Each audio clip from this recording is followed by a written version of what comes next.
So still on the passenger side of the boat. Going in here, you can see the belt tensioner is right there. And you take a 15 millimeter socket in this case, and put it right on the end. And if you twist it, sorry about the lighting, it's pretty hard to get good lighting in this hole. If you just twist it, rotate it, you can see the belt will loosen up. Pull it toward you, belt loosens up. It's spring loaded, and then you just slip the belt off the tensioner. So I've got the light on the housing, and I wanted to show you how this socket goes through the slot and goes on to the bolt here, just so you know.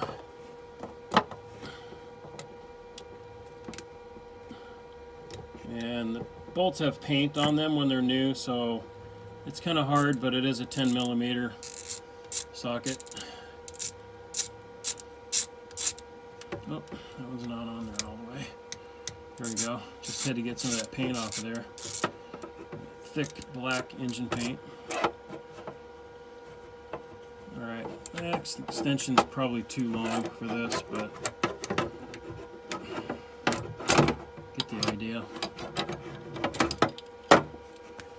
And it's a good idea to invest in a magnetic pickup tool before you start any of this work, because if you drop something underneath this boat, or any boat, you're going to be sorry. But this thing will pick up the tools. If you fish around down there long enough, you'll probably grab what you lost.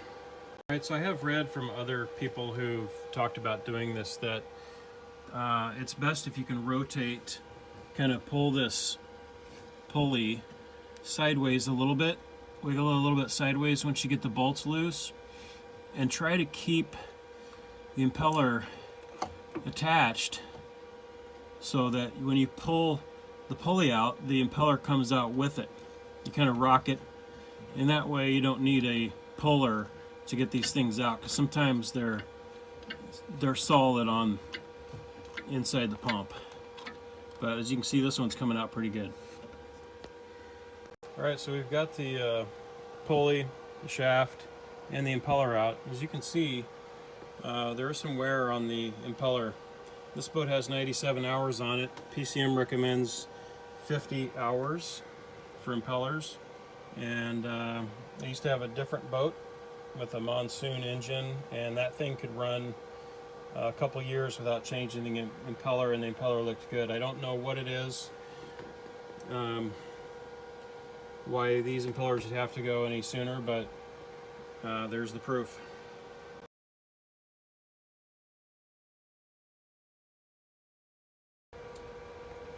So I've removed the O-rings off of the bolts, and also the big O-ring out of the housing. Put the new one in, and then we're going to put these bolts in here, and then we'll put the O-ring on top so that holds the bolt in. Alright, new O-ring for the pump housing, new O-rings for the bolts, holds them in. Now we're going to put the new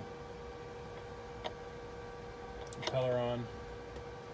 And also, you notice there's a specific rotation that has happened with the impeller, and some people say that you should rotate the pulley the direction that it's going to be rotating in the engine.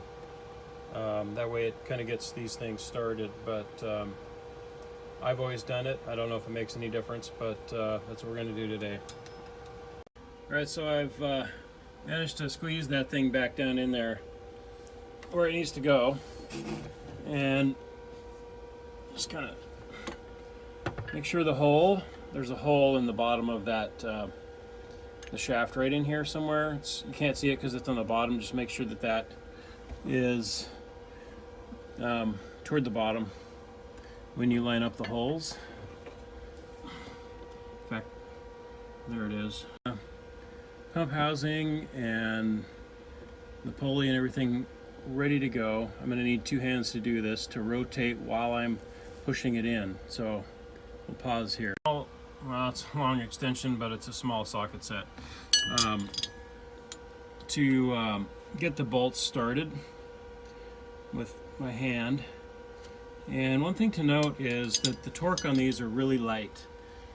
You don't want to crank them down. You want to follow the engine manufacturer specifications for torquing down the housing. And in this case, it's going to be 9 or 10 pounds. So you don't want to crank it down because you'll strip the bolts and then you're in big trouble. But read your manual and see what the specification is. All right, so finally we've torqued down the bolts, and we're going to run the serpentine belt back the way it was routed before. And there's a diagram on the cover if you don't remember. But now we got to put the serpentine belt back on, and the cover has a diagram that shows you how it's supposed to go. Let me just wrap it around the way it was before. Manuals tell you where to put it, and it's all over the internet, so it's not that hard. We're going to go over to the tensioner pulley, and we're going to rotate that to loosen it, and then slide the belt back over it, and then check all the pulleys to make sure that the ribs are lined up with the grooves on all the pulleys.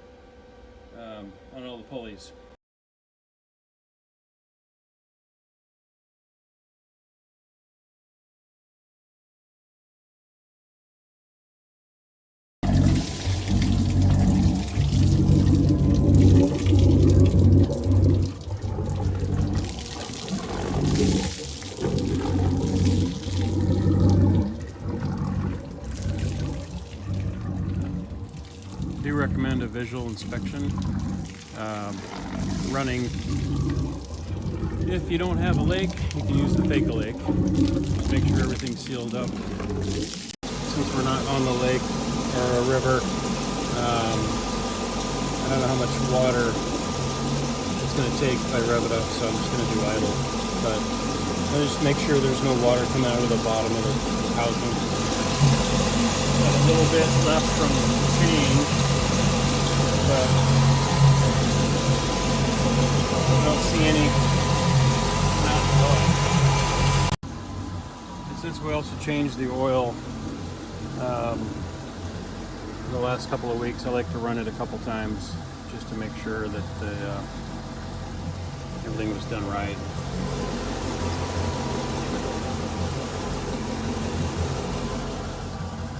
Well, everything's checking out good, so I believe it's ready for the river.